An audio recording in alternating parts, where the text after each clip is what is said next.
There is a strange kind of loneliness that doesn't come from being alone.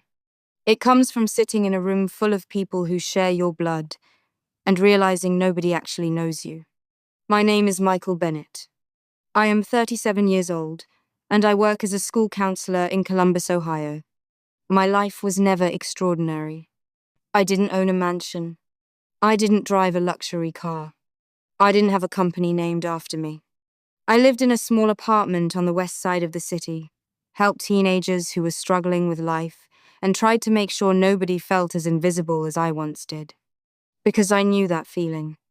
My family had a favorite son, and it was never me. My younger brother, Jason Bennett, was everything my parents wanted. Confident, successful, ambitious. He was the kind of person who entered a room and everyone immediately noticed. I was the opposite. Quiet, patient. The person who listened more than he spoke. My father, Robert Bennett, built Bennett Construction from nothing. He started with a small garage, an old truck, and a dream. Over 30 years later, it became one of the biggest construction companies in Ohio. When Jason joined the company, my father smiled proudly. He said, "Now I know my legacy is safe." I was standing right there when he said it. I had just finished my master's degree in counseling. Nobody asked me to join the company. Nobody asked if I wanted to. They simply decided Jason was the future, and I was just Michael, the son who was good at helping people, the son who was nice. In my family, being nice was treated like a weakness. By 2024, I stopped attending most family gatherings, not because I hated them, because I was tired of feeling like a guest in my own family. My mother, Linda, always defended Jason. She said, "Jason has leadership. Michael has a good heart." She never understood that I wanted to be seen as more than just the good one. Then came the night. Everything changed. A rainy Thursday evening in October. I was sitting at my desk at work when my phone rang. It was my Aunt Susan. Her voice sounded different. "Michael, your father collapsed." I stood up immediately. "What happened?" "He was at the company office.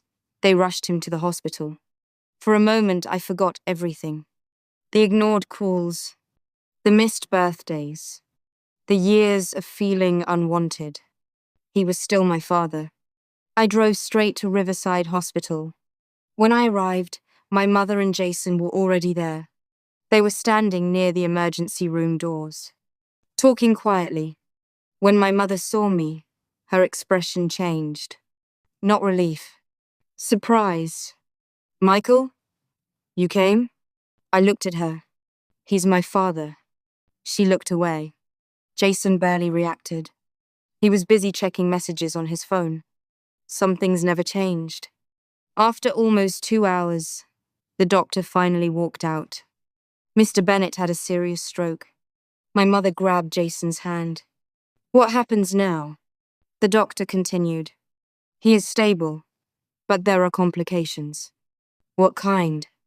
The doctor looked at the family. "Financial stress can sometimes contribute to health problems. We found signs that he has been under extreme pressure." I looked at Jason. He looked uncomfortable. The doctor left. My mother whispered, "The company is in trouble." I couldn't believe it. "The company?" Jason stepped forward. "I can handle it." Of course. Jason always handled everything. At least that's what everyone believed. The next morning, I went to see my father. He was awake. Weak. But awake. When he saw me, his eyes became emotional. "Michael." I moved closer. "I'm here, Dad." He stared at the ceiling. Then he said something I never expected. "I thought you stopped caring about us." Those words hurt. Because I realized something. He didn't know why I disappeared. He thought I left him. He never knew I was slowly pushed away. "I never stopped caring," I said. His eyes filled with tears. Your mother told me you didn't want anything to do with the family. I froze. All those years, all that distance, and he believed I abandoned them. That's not what happened, I whispered. My father looked at me. Then he said, I need to tell you the truth about Jason. The room became silent. What truth? My father's hands started shaking. Before I collapsed, I found out he was hiding something. Something that could destroy the company. Something that could change our entire family forever. And for the first time in my life, my father looked at me like I was the only person he trusted. My father's words stayed in my mind all night. I found out something about Jason. Those 8 words changed everything. The next morning, I came back to the hospital early. My father was sleeping. I sat beside him, looking at the man who spent his whole life building a company but never noticed how far away his own son had become. After an hour, he opened his eyes. Michael, I'm here. He looked toward the door, then lowered his voice. I need you to listen carefully. I leaned closer. Jason has been making decisions without telling me. What kind of decisions? My father swallowed. Money decisions. I felt my chest tighten. What do you mean? He looked ashamed. I trusted him with the company accounts. That sentence explained everything. My brother wasn't just the favorite son. He was the person my father had trusted the most. And maybe that was the biggest mistake.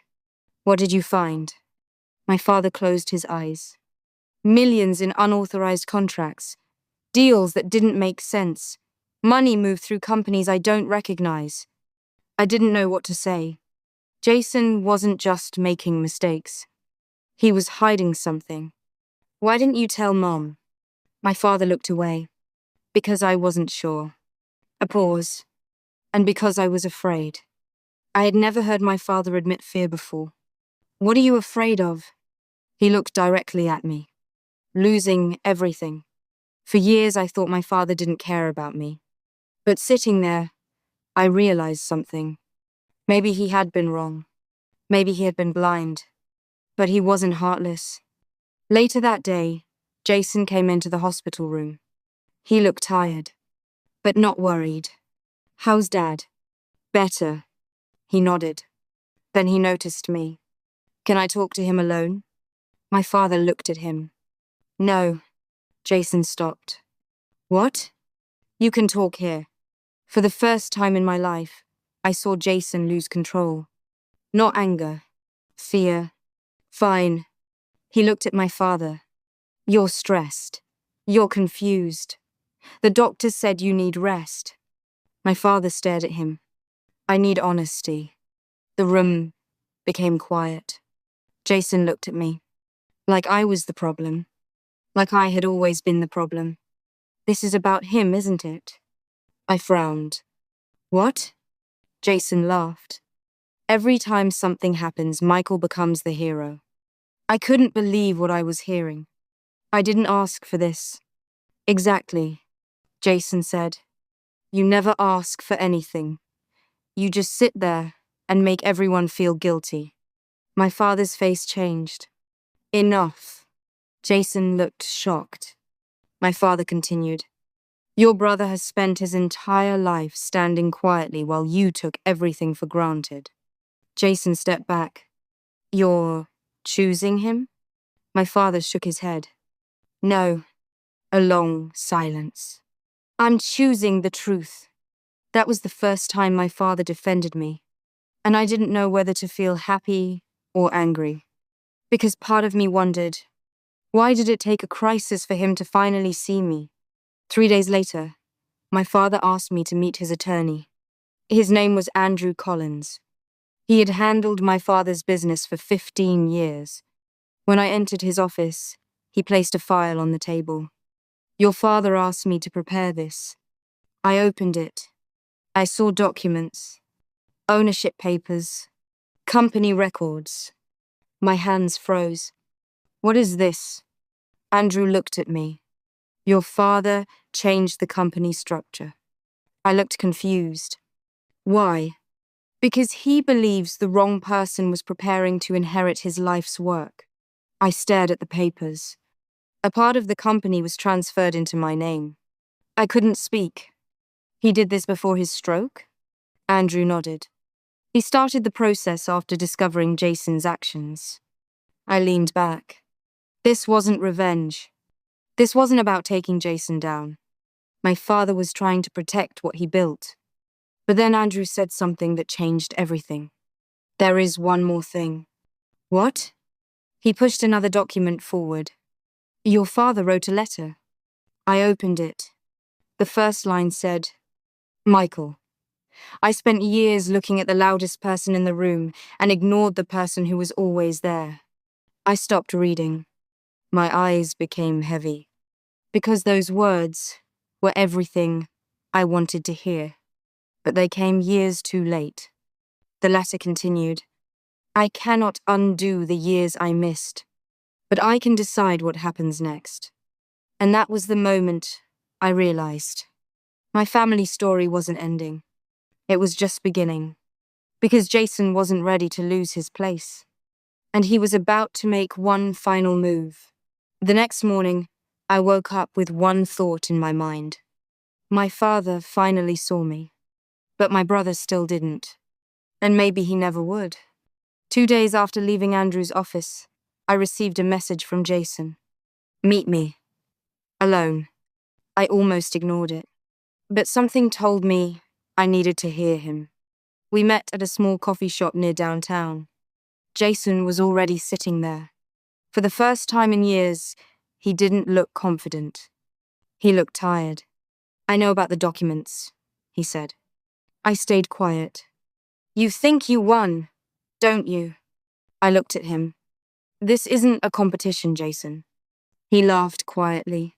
That's the difference between us, Michael. You never understood how the world works. Really? Yes. He leaned forward. I spent my entire life trying to be someone Dad could respect. I didn't expect that. Jason continued. Every time he looked at you, he saw kindness. Every time he looked at me, he saw responsibility. He looked down, and I was terrified of losing that. For a moment, I saw something I had never seen before. Not arrogance, pain. But then he said, I made mistakes. Mistakes don't happen by accident when millions disappear. He looked away. I thought I could fix it. By hiding it? He didn't answer. Because we both knew. The truth was already there. A week later, my father was released from the hospital. The company board held an emergency meeting. Everyone was there. Executives, lawyers, family members. Jason sat across from me. For the first time, we were equal. My father walked into the room slowly. Everyone stood. He looked older, but stronger. He opened the meeting. I built this company from nothing. Nobody spoke. But somewhere along the way, I forgot something important. He looked at me. A company is not just buildings and money. His eyes moved toward Jason. It's about character. Jason lowered his head. My father continued. Jason made serious mistakes. He will no longer manage this company. The room became silent. Then my father looked at me. Michael will take over as interim chairman. I didn't feel victorious. I felt something else. Heavy. Because I never wanted to defeat my brother. I only wanted my family to finally see me. After the meeting, Jason came to me. I guess this is where you tell me you were right. I shook my head. No. He looked surprised. I don't want to be you. A small smile appeared on his face. Still the same, Michael. No, I said. I'm finally different. He left without another word. The next few months changed everything. I didn't become a different person. I didn't suddenly become rich or powerful.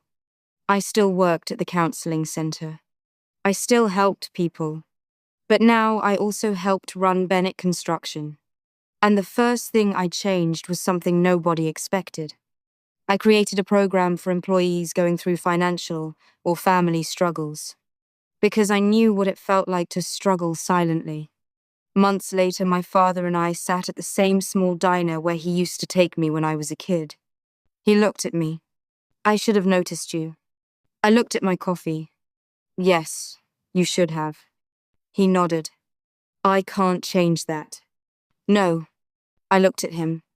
But you can change what happens next. He smiled. And for the first time in years, we sat there without pretending, without old wounds controlling the conversation. Just father and son, trying. A year later, I visited my old apartment one last time before moving. The walls were empty. The rooms were quiet. But I wasn't the same person who moved there years ago. Back then, I thought being ignored meant I wasn't important. I was wrong. Sometimes the person standing quietly in the corner is the person holding everything together. I learned that family isn't proven by last names. It's proven by actions. The people who show up, the people who listen, the people who choose you when nobody is watching. My father spent 37 years looking for someone to carry his legacy. In the end, he discovered the person who had been carrying it all along. Me. If you enjoyed this story, subscribe for more emotional family stories where hidden truths finally come to light.